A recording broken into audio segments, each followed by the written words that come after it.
now. Still deathless on the Ezreal. Dude, Armeo is so Ezreal useless. Jesus. with This Baron Jarvan is just looking and so Elder. weak. And an inhibitor on both the top and bottom lanes, but no supers. Dude, Elder is crucially another yet. minute and a half. Let's see if There they can do is something on no this push with all the buffs universe in the that world. Sentinels can lose here. Armeo lost 30% of his No, HP to in one no Ezreal world with that is it 2-day possible for burn. Sentinels to They're going lose. in on a Dokla. No Dokla's just chance. gonna try to turn and fight, pops the Ragnarok, No but he chance. doesn't have the damage at this point. It feels like he gets walled off, and the Elder execute is gonna be coming.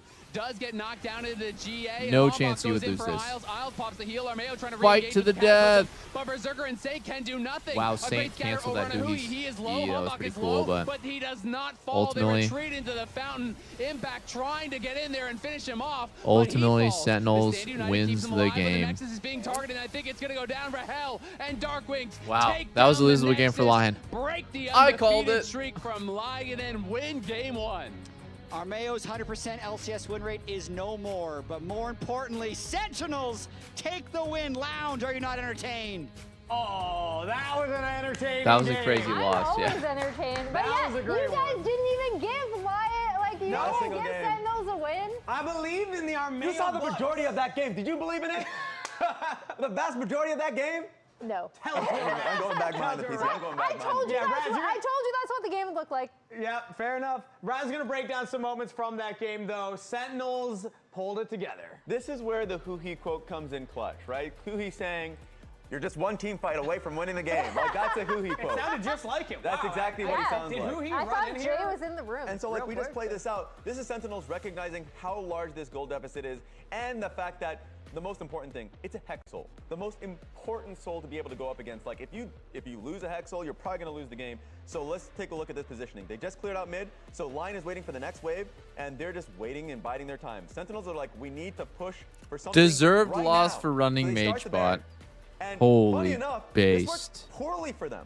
Holy For Sentinels, mother of This is based. where they actually kind of, Yeah, it's like...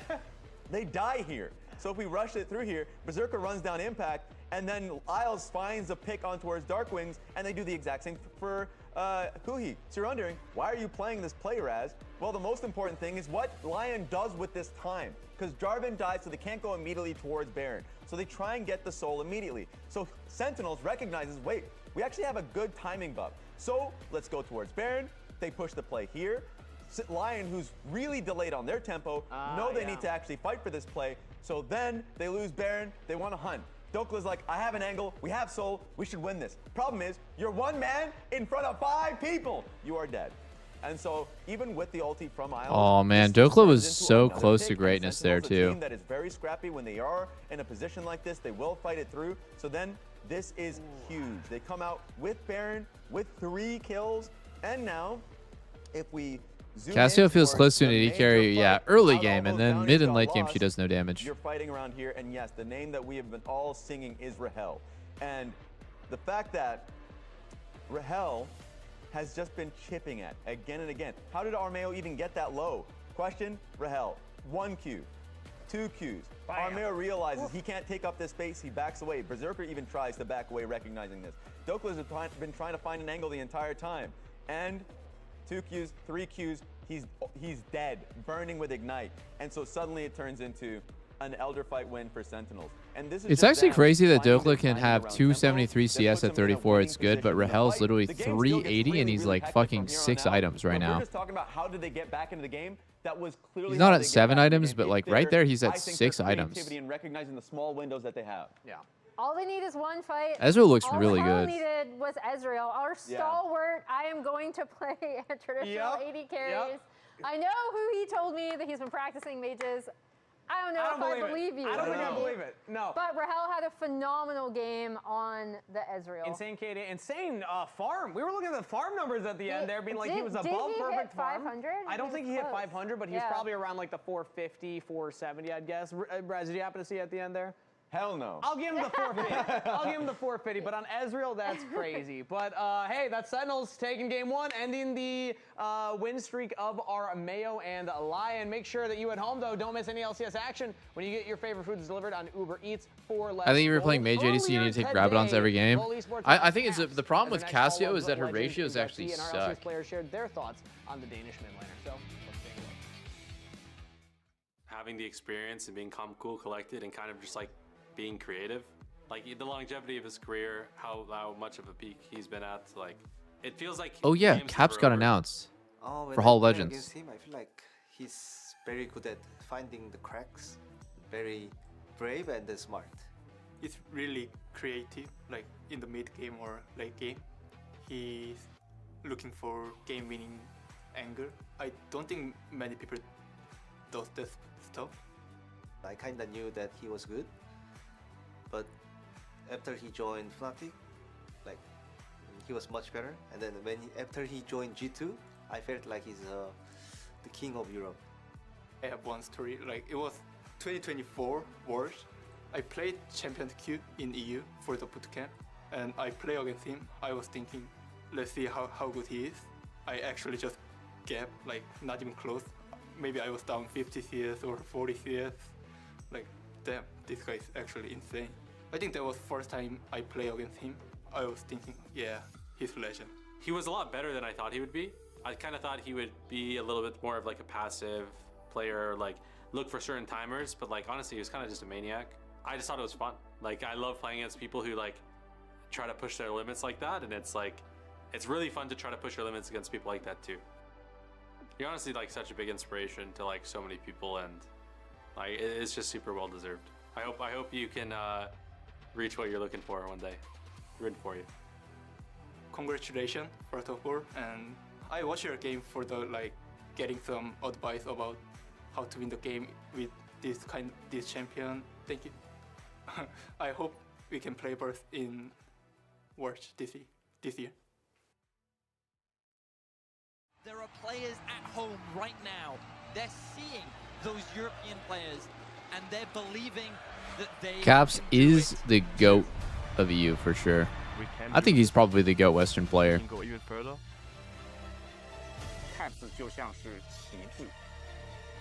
For players like Faker, Uzi, and Caps, you never really take into account years of finding ways to reinvent yourself to get back to the top.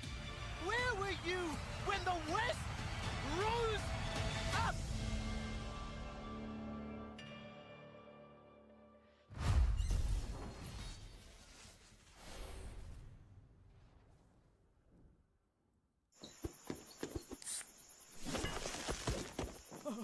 Red Bull gives you wings.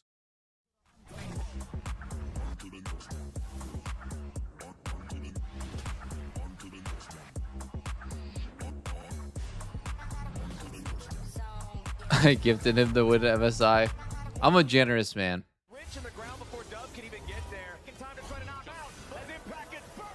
Don't feed. Get fed. Scan the QR code for deals only on Uber Eats.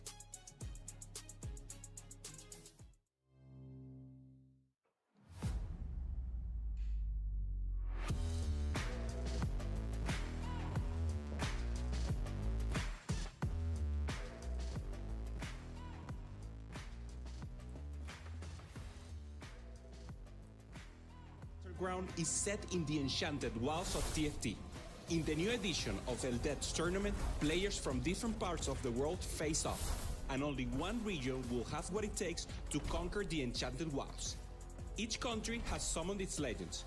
I think being the best player in a region with a massive player base matters a lot. In the same way that I think that Sofum should be in the Hall of Legends too, for completely reinventing jungle and coming from Vietnam and just being like that insane and then going to LPL. I think he now is like a team owner. Because there are no second chances. At the end of the second day, only one duo from each region. I don't think there's really any argument for EU. Like I can't imagine them giving it to any other player from EU other than Caps. I can't imagine them giving it to anyone from NA except for me and Bjergsen. And if Bjergsen gets it, I will be super happy for him. Like to me, he's absolutely deserving of it. And then, you know, I think the only argument that people seem to have about Hall of Legends is like, oh, well then why is it not like these 10 Korean players? And it's like, well, because it's boring as shit, and that's not the criteria that they're setting for, you know, like cultural impact and longevity, like time spent at the top. Because if it really was like the 10 most accomplished players, let's say they did Hall of Legends, redid it, and it was just the 10 players with the most objective successful careers and not like taking into account cultural impact, you know, representing their region and the story of their career as a whole, then you would probably put like, you know, obviously Faker would be number one, and then who else would you put? Chovy, Mada, Deft, fucking Peanut, Canyon. I'm missing a bunch. Like Keria, Guma, Zayas absolutely are in there. Owner. So basically like 5 T1, And then the next 10 players would absolutely be from Korea as well. And then maybe you could make an argument that like Uzi would be like number 16 in there. Oh yeah, you would also put Bang and Wolf, I think. I think Bang and Wolf would deserve it because they won Worlds multiple times. And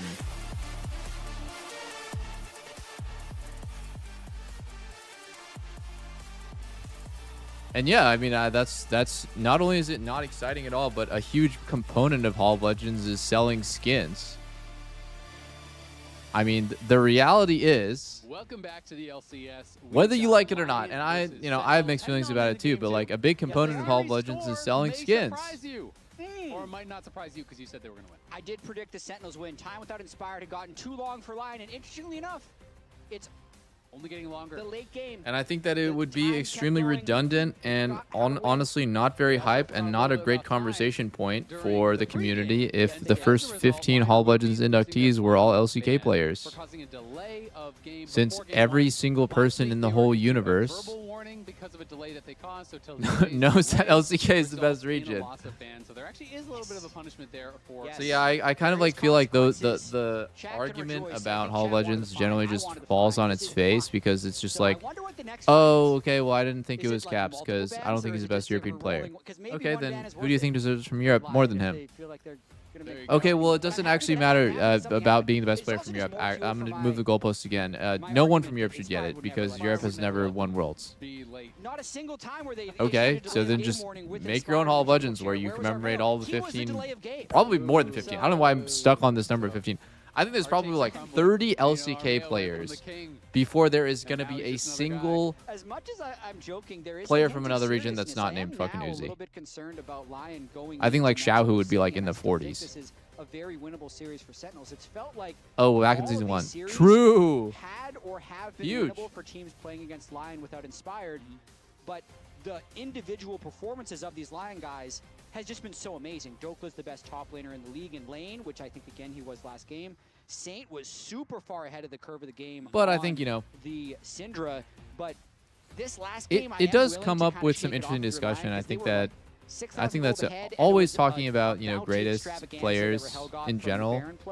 Which he then went on to carry the game from, and that's a it brings about like interesting discussion because everyone has their own different criteria. I mean, I think they played it out very, very well, and it is funny because I talked about the Varus game from Impact where he just relentlessly fed and then won the game, and you know he has this like 100% Varus win rate, and now he brings out Kled and he wins on the Kled. He does, and it's so funny to me because it does not look like he is comfortable in these champions at all. But then you look at the win rate, and yeah, he won again. I mean, Impact has probably, I'm going to go with this stat. I made it up, but I'm sure it's true. The most wins of all time after falling 30 CS down.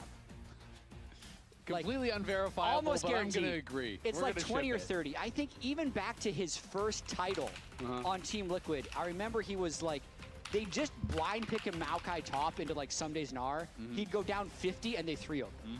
And that, I just feel like he's the best player with a gargantuan gold deficit in the world. He's so good at it. They're orchestrating it to get him into it's that not deficit. Intentional. Yeah. He's going to prefer to play without the gargantuan gold deficit, but he's good at it. That's his comfort zone. That's his comfort He's zone. like, what is happening? I'm not They're under my tower. They're investigating. Leo's investigating. What do? I'm Leo. at his tower. Do I hit it? The stats for Leo, request. If 30 isn't true, keep trying out the numbers until it's true. Like, I just want to know what the Yunar Lulu! You just want to fudge the numbers. Holy shit, Berserker's angry. He says, yo, give me the fucking never ball. let the truth get in the way of a good story. Not literally, because I think they're going to play engage with Ori, but figuratively, he wants the ball. If LYON were to he just wants to fucking Olaf, go apeshit this Cassio, game. And Syndra, and Inspired was here, this is the kind of draft he would make them play the next game. He's like, you know what? Berserker back to a hyper carry. Saint, ooh, I think Victor is being slept on right now. For our Yunara. We're going late and we're team fighting. Darkwings plays the exact champs that I think would be good in competitive. He's also an Azir merchant himself, but Anivia, Victor, I think Ori's pretty good, which Darkwings also plays, but I think Anivia, Victor, and Azir are going to be, for me, they're like top 3. I think those champs are great. Physical damage, which will likely come from the jungle. They'll never run triple AP. And then they're just completely fine. I just love those combo of champions. Yeah, it's very, very strong. They definitely are looking for some of that CC.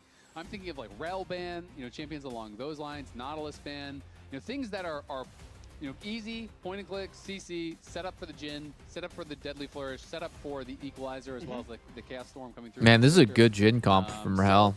You're expecting those bans on that side, and then on the other side for Sentinels, you're expecting protection bans for impact in this top lane matchup, and Cassante going to be taken away. Tanks generally are the answer to Rumble these days, unless people want to get really spicy. We'll see if there are going to be additional tank bans, but really it just feels like the other tanks have all kind of fallen out of the meta besides Cassante in a lot of ways. They really have. We don't see Sion or Ornn hardly ever. Yeah. We were seeing a lot of like Galio. Yeah, Sentinels won the game. 6 months to a year You should ago, have but seen that's the definitely disgusting throw that Lion pulled off, but then it was Elder Flip, and I think that Lion never should have let it get there. Mage bot lanes, having that tank top lane makes your comp not work. Now, not going to be a problem here with Yunar or Lulu, so maybe there Syndra is just scales like a poop. world where he can play a tank with the Cassante ban. Yeah, definitely a possibility. They do ban out that Wukong in one of those good physical damage engage junglers. They want to take away from Armeo because, of course, Lion needs engage as well. It is not just Sentinels. You can play fully to just kite, and that missing ban, of course, is intentional. As we said, that was the punishment for the delay of game, so we will never know. Jhin Karma versus Yunar Lulu. Good matchup for Sen. I mean, I think this is actually winning 2v2. I did really think it was going to be hard engage, Rel, Lion could barrier at level 1 or like use barrier or heal at level 1 and just like try to like force prio, but I kind of like this matchup that Sen has. This is the most throwback. I think Victor wins against Ori. I think Jhin Karma wins against Yunar Lulu. The issue is going to be team fighting. Can they pull it off? Wow, Dokla just blind picked Ornn and said, "Yo, counter me, pussy." That's a privilege, and you can lose it by losing a game. It's also 2018 TL draft with double lift, right? It just if Impact was Dokla, that's what would be happening. Basically, every roster with double lift. As soon as they lost the game in playoffs, all right, guys, I think we should play carry bot. And Wait, I'm getting. Yeah, you're in draft. I'm getting called out. It's true. It's true. I do like what Lion has. I think that looks good. Okay, jungle's looking nice here too. Yeah, and a Trundle. Holy moly, the Trundle would have been a great pick. It's for actually Hotbox, so it was true. a good takeaway, but this is so slow for Lion. This team comp is so ridiculously slow. If he just locks Kiana here, I feel like that's so good into the Trundle and would combo with the Rumble. He had an insane Kiana. I really like what Lion has. Yeah, it would be pretty exciting. That is kind of that old school combo. Okay, Kha'Zix instead. Just some assassin jungler. Okay, wow. He actually locked the Kha'Zix. That is insane. That is some crazy behavior. In my view, you are solo dive against a Lulu and you're going to lock Kha'Zix? You are getting polymorph, brother. Humbok?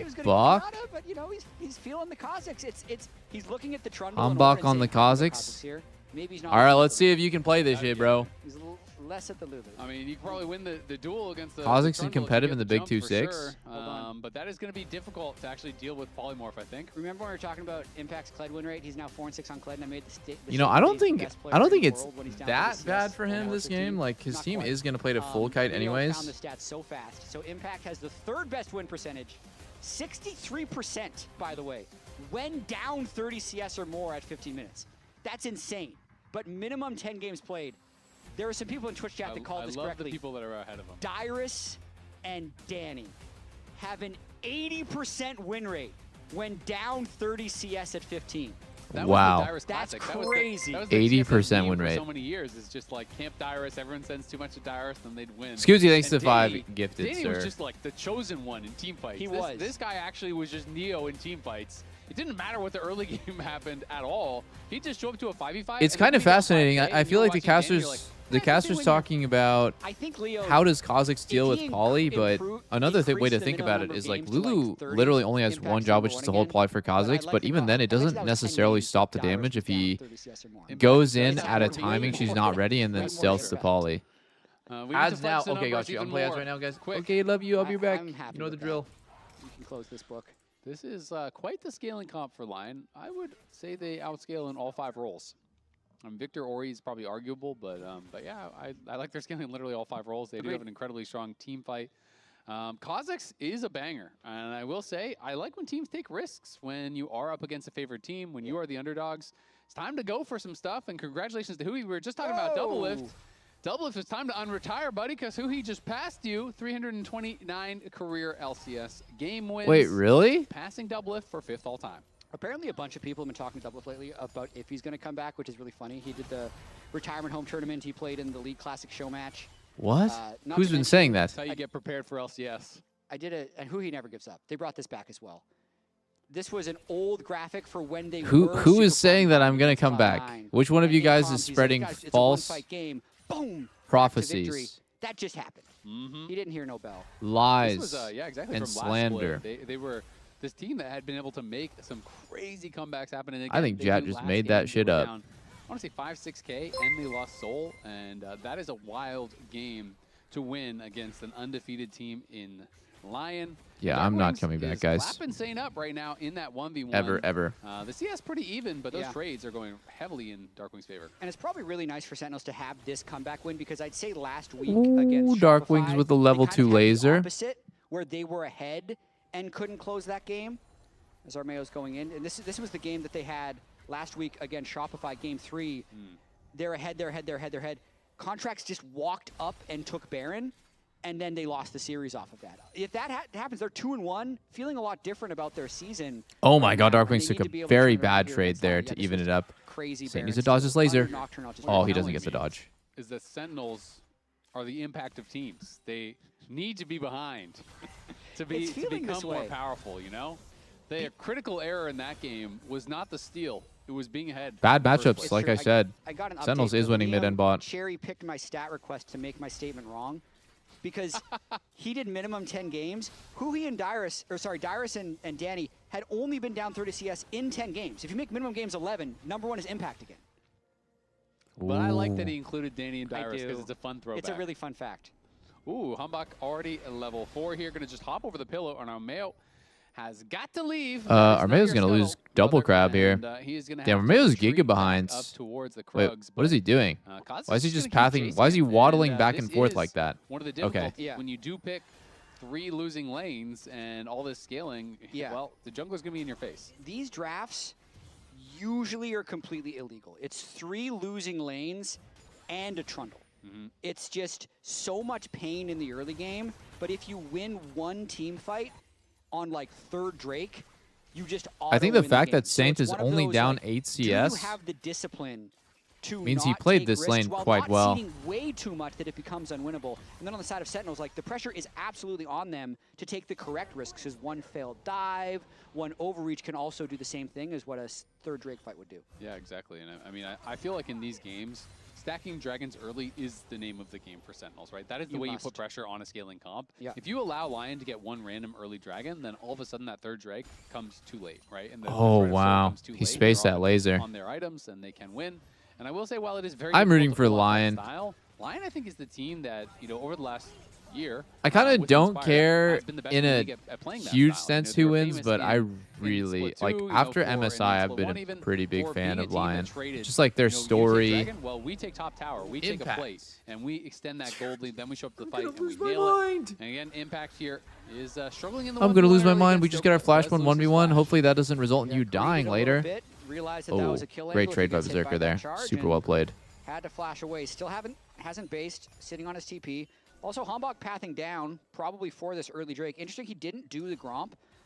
Instead, I mean, he would have to wait 40 seconds if he wanted to get the extra treat to get his empowered smite. So I think he's just going to clear these grubbies really Oh, quick and wow. not Berserker's go for the movement is upgraded just smite so scuttle clean. Yeah, I'm not going to go for that yet, for sure.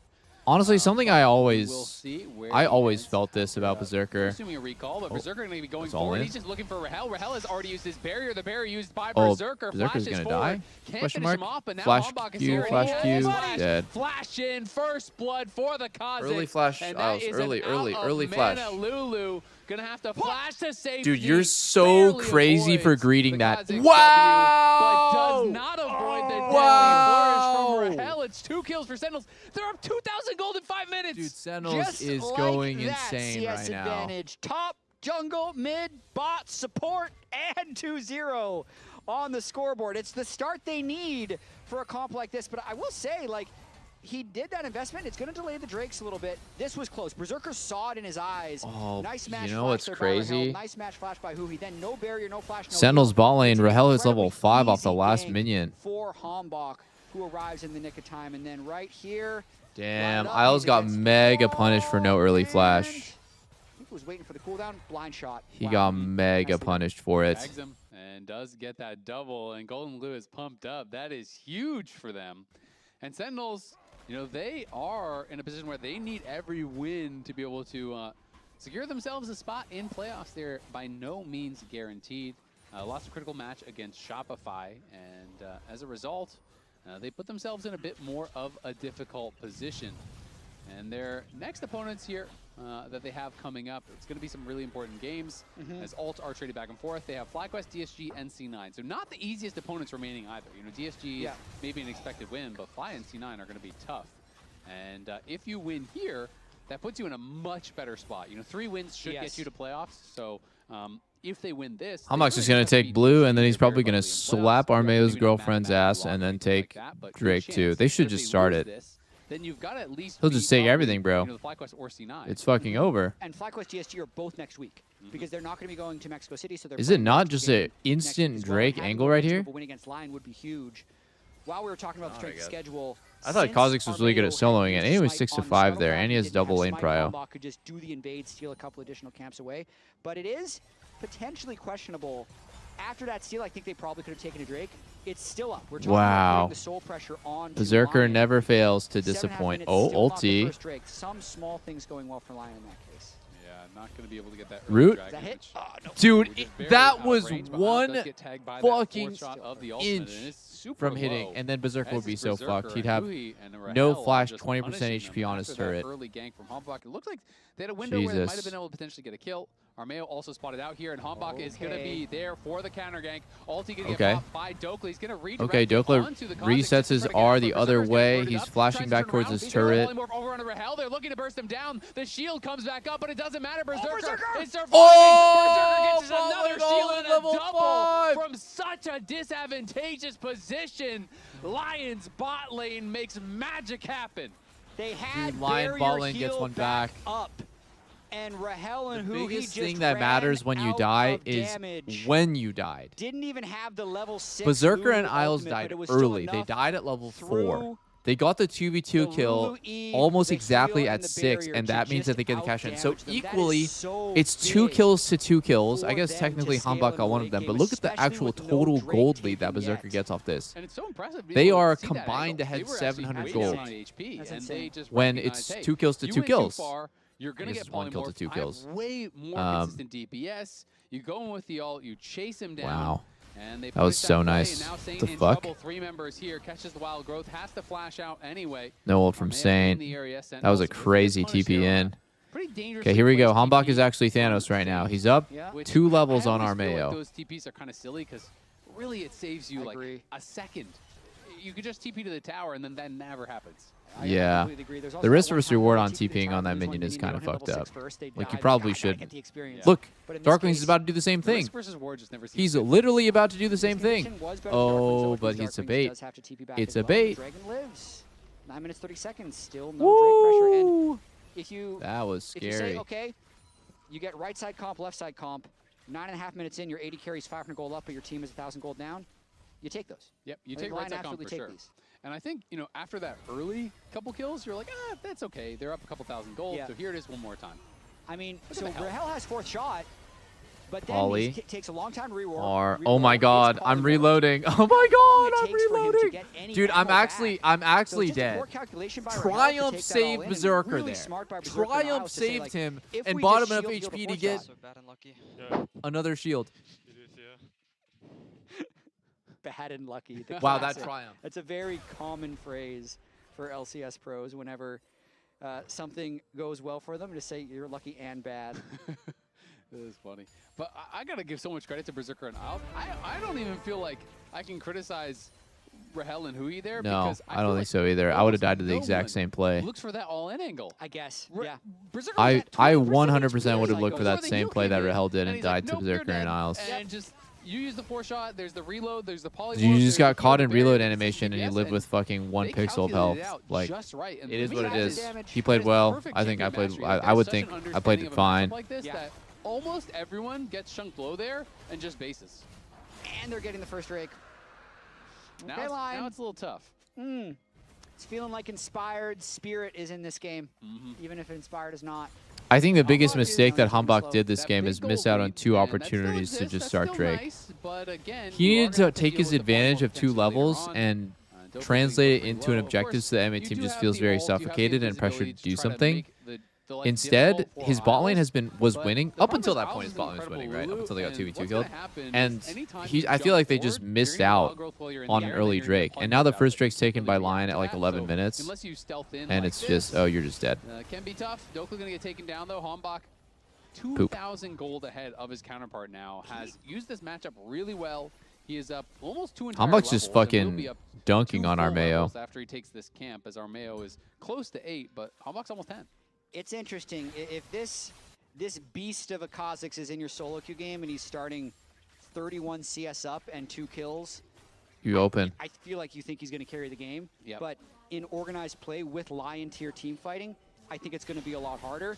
Hambach has not prioritized objective control, instead prioritized the objective of getting himself gold. And we'll see if he's able to carry this game, because that's the position he's put himself in. Yeah, exactly. No, I mean, I completely agree, right? If this is solo queue, the Kha'Zix is probably one-shotting your Yunara and then your FFA. You know what's right? so fucking crazy, guys? Like, the difference between Armeo and Inspired. Oh my god, he has no flash. He's fucking gone. But Zane has no flash from that earlier look No, towards he mid. TP. He trolled his TP earlier, and then he had a flash, and now it's just But again, as fried, you're saying, in bro. organized play, it's so different. The coordination and the CC can make it so tough. If you jump in Wild Growth, into Polymorph, into Ornn Knockup, into you know, all of these tools, you might just die before you do anything, because Kha'Zix is not a tanky champ, but we are up to a 3.6k gold lead. So despite that double kill down on the bot side, the gold lead went from over 2k down to 1500 and then back up to 3500. I can gank. Yeah. He no flash. He's dead. Nice. Yeah, nice gank there, but as we were talking about how Lion is scaling, like, it really just, the gold lead ballooned, and it's because it all started with the top play. So Hambach had essentially full cleared his jungle, ran top, killed Dokla, but then triple grubs. All the lead is basically on Hambach and Impact. Now, the fact that the lead is on Impact makes me a little bit nervous, personally. It wasn't just Hambach, But the lead on running around Hambach, I getting feel kills, it was very secure. the entire top side of Lion also not I getting feel gold nice during that and time cozy, period. boys. And it's really blown this Nice game and open. This would cozy. be unplayable if not for the 2 kills on Berserker. Yeah, no, absolutely. It's still a very, very difficult position. I mean, Dokla lost plates as well off of getting killed there, and now Hui is back towards topside again. Sentinel's doing a good job pushing this game forward, and Armeo has been completely stifled. He is just hitting level 9 as he soaks some lane experience from the minions, but Hambach is already level 11 and going to be close to that second item, 2.5k ahead. He's going for lethality items, so he is going to be a real problem. But they're going to try to rush down this tower, get first tower gold, which would be a boon for Lion. Trundle, one of the best. Oh my god, champions -1. actually killing towers, so the W attack speed plus the chomp working on it, and they do beat out Impact and claim that first tower. Well, Dokla's just playing safe, knowing Kha'Zix is up there. He's having to give up even more minions, so Dokla is getting starved pretty heavily. God, this matchup is so AIDS. He's dead again. He's dead again. He's 100% dead, even if he flashes. Don't flash, don't flash, just die. I don't know if it matters. There's the flash, but the flash response is available from Hambach. Finds Saint again in the mid lane. I'm not gonna lie, like, Victor is so broken. Gold lead for the Kha'Zix. I know Kha'Zix got the kill, but like, whoa! The deadly flourish does connect there. Isles trying to dodge these shots. He's running Hambach for is it. coming He's and he making is a run spotted. for it. Armeo there trying to buy some time, does pillar out Hambach. Oh my god. It feels like They're gonna GG. have to give up the bot lane tower. They're gonna have It to feels give up like jungle actual camps. This GGs is right just now. completely out of control. Sentinels are stomping Lion. It's the camps to me. Armeo is still sitting on his hatchling. He hasn't hatched his smite yet. We're 15 minutes into the game. He's 3 full levels down. That is crazy.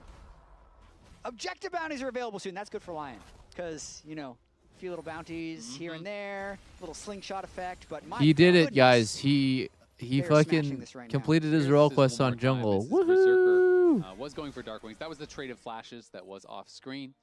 Berserker might have had him, but the flash response was there, of course, and that does let him get away.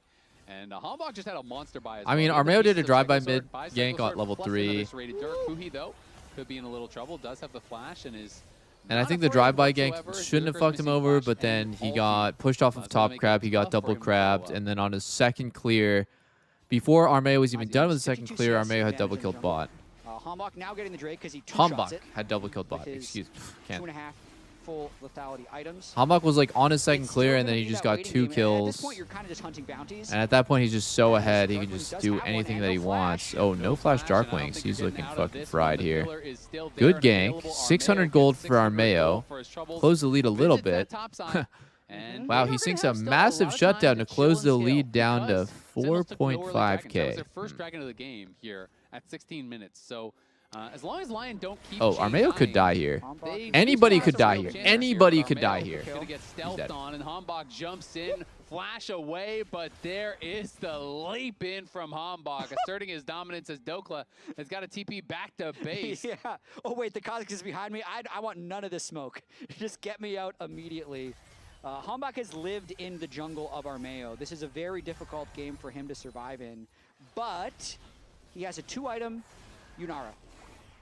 And kind of nothing else.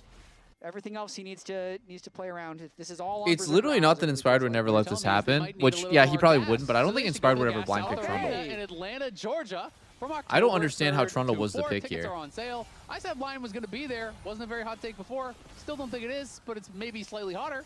And I still believe we will see them, even though they're struggling in this series. It's true. All gas, no brakes for Hambach this game, for sure. Sometimes the problem with that is when you don't have brakes, there's a wall in front of you. Sometimes you run right into it and you die, which could happen in one team fight here for LYON. They got a lot of time to scale. They are grouping up, they are pushing in, and they are still getting a lot of farm on their carries, 10 CS per minute for Saint, and above that for Berserker. So they have their gold, and they are going to be protected here by Isles. They really will be. I need to check on this. I need to check on the gold. Berserker's pretty rich, right? You're not noticing it because Rahel's got a lot of gold as well, but 8.4 total K. 10k gold on Kha'Zix, still very impressive. And then early on in the game, Oh, Berserker bought a BF as his 3rd item. He's not going to go, it's interesting, like he's not going to go Hex Optics, he's going to go IE as his 3rd item. I think that's actually so bad when you have only 25 crit. On the objective bounties either. Exactly, he just got that first Ornn upgrade. And like IE is not a cost-efficient item, especially at that crit value when you're just at 25 from Fiend Hunter and nothing else. I think the best build for him to go this game would be LYON can give up this dragon, and honestly, Hex Optics now, and then which is going to buy them a ton of time. Steel Caps is literally just completely needed. A bold drop as Armeo should be able to block this out. Impact coming on the side though, and potentially looking to set up a dive, but doesn't really feel like there's an angle. Yeah, Herald has been stuffed with Hambach at 60% health. Oh, an ambitious one. Yeah, the curtains are going to get called. The equalizer is dropped. They are getting this tower low. Might eventually do. Darkwings is kind of getting cooked on the side, but Ori using ult makes him a lot more useless. Trying to set up his team. 4-shot used there as Huhi gets poked out. Oh, Impact's just Impact is on the wrong side of the map here, trying to run away. Impact 2? No, he's fine. He won't die here. He's fine. He's fine. He won't die here. But Hambach is there. The rest of the team isn't really with him to follow up, so it's a bad tool to catch someone by themselves. It is that or an ult traded out, but not going to be able to get the kill. They do defend their mid lane tower, though, and keep that gold about where it was. I think that was just a nice defense overall by LYON. Anytime they can work through kind of a full cycle of ultimates from Sentinels, Curtain Call, and Equalizer both being used, not even lose their turret, also absorb the Rift Herald, and then they still move to catch their waves. They didn't lose a huge number of minions on either the top or the bot lane. All they need to do to buy that time. Yep, just keep on scaling. 3rd item, though, comes through here for Hambach. Edge Knight now completed. Impact working in towards that Zonia, so he's going to have that up and available. Rahel did go for the Ghost Blade, now has that Collector, and you can see Berserker probably going in for his next item here. We'll see where he wants to go for it, but does have a BF in inventory and does have that Ardent Sensor Lulu to buff him up, so he's, of course, even stronger than he's showing, and you're expecting the Dokka will give him his first upgrade here that he's going to have ready in another wave or two as he hits 14. For sure, and I'm seeing some of these comments. Bit of a jungle gap, jungle diff. In defense of Armeo, you got 3 losing lanes, you got blind pick Trundle, and then the other jungler went full solo queue, ignored objectives, and played Kha'Zix to play for your camps. So it's kind of what happens. I think it's very difficult to actually play Trundle in this game. It's just about, he's only died once. Can he still keep his head, not die additional times, and be there to help heal his Yunara in teamfights? That's Armeo's job in this game. Yeah, completely agree. It's a very difficult position to be in. You know, even if you have a decent jungle matchup, if you have 3 losing lanes, it is very hard to play the game, and at pro level, even more so. And then he has a horrible 1v1 matchup against this Kha'Zix, and Hanbok has played it really, really well. I think he's excellent at this sort of style. Hanbok does just go in, play with fire a little Berserker bit, got hands. He just fighting. This Drake's unfightable. Be happy that Darkwing's even wasted his TP for it. Not really an angle there. This was never going to be a fight anyways. In every circumstance, Stokely was going to go catch bot and Saint was going to keep going, and now they're just kind of opening themselves up to a nice flash from Miles. Oh, is he dead anyways? Oh, Berserker's just getting fucking fried from this Jhin ult. Jesus. Armeo? Just flash. No, they can't fight this. It's a horrible fight. I think LYON can't fight this. It's too much. Sentinels is still all full HP. It's kind of one of those piecemeal engages where it's just like, I'll use Blue ult defensively. Okay, I'll use Ornn ult defensively. Oh shit, I'm just already TPing. And, you know, Saint, if he had just stayed top right there, he would have gotten so much. He would have just kept hitting plates. Maybe even gotten a bounty, but... that Sentinels was probably calling no flash Trundle, thinking that that was going to be a kill. Oh my god, Berserker's... And then he's Saint, low. Weirdly enough, probably just wants that teleport back because I don't think that play was going to continue, and he could have continued to collect plates on the top side for himself. Yeah, absolutely agree. Maybe thought that they were going to be overcommitting, you know, looking for a dive, and you're kind of picturing yourself TPing in, hitting a shockwave, and turning it. But either way, you know, they do get that TP off of Saint here, and they do have just 1 TP apiece available. Both those top laners do have theirs up and available, and though. Guys, I'm not unretiring. Where is this false info coming from? Where's this fake-ass info coming from? Yeah, slightly defensive build going Zhonya's second rather than third, but doesn't want to give over a bounty, I would imagine. Oh, here comes Dokla, probably looking for that upgraded Infinity Edge. Berserker did complete that. Yeah. Dokla just got 14, so I'm assuming he is going to G2 double. Oh my god. Basket where they belong, but it's going to get interrupted, and out comes the equalizer. Dokla completely useless. Way to safety, so that will get interrupted. Rumble there. And he will have to try once more to upgrade that Ornn item. Yeah. Ask Berserker, did you put it in the right slot? You guys want to know one of the only tweets I've ever deleted in the last like 3 years? It was in really bad taste. I'm going to keep it real. 103 attack damage from the Super Infinity Edge. I was on 100 Thieves in 2023, and they did a bunch of layoffs. He's out. I was on 100 Thieves in 2023, and they did a bunch of layoffs, and I tweeted 50 Thieves. Impact pushed out bot lane. The lanes are pushing in the favor of Sentinels. And then I was like contacted by my agent and my manager, and they're like, you should delete that tweet. It's really in bad taste. People lost their jobs. I was like, got it. Deleting. Can't really play through sides very much, and that is meaning this top lane advantage. Understood. My bad. That jungle lead. Yeah. It's pretty much the whole lead. It's pretty much the whole lead is the Rumble and the Kha'Zix. And it's pretty hard at 24 minutes in the game to look at the jungler who's 4-0. I thought it was funny, which it was. But it's also in bad taste. You could have played better. But if you're focusing Drake's, Soul is coming up in like a minute. Whereas now we're 7 minutes away, and by 31 minutes, Berserker's probably 4 items. I think everyone has their ornaments. It feels like it's still going to be difficult. 7K down. What can LYON do? Hanbok probably isn't 4,000 gold. Probably just hope that Sentinels has a disgusting throw on the same level they had last game. But if Sentinels lose this game, I think they'll look back and say, okay, how could we have pressured Soul faster? I think that's one of the most difficult things in League is when every play you do works, but you lose the game. Being able to evaluate, you know, was this the correct run of play? Because his invades were incredibly successful, right? He's been so good. And have worked really, really well. But it's true. If, you know, if they lose and Soul's too late and it bought too much time, well, maybe that was the wrong choice. It's really hard to know, though, because we'd be in a world where Armeo probably has way more gold and is way more relevant. If he wasn't put so far down. So it's always interesting. Hanbok again on the sides with the upgraded spike racks, just harassing them. Yo, down, curtain call as well. Who is PayPaling Impact to do these ults? Takes one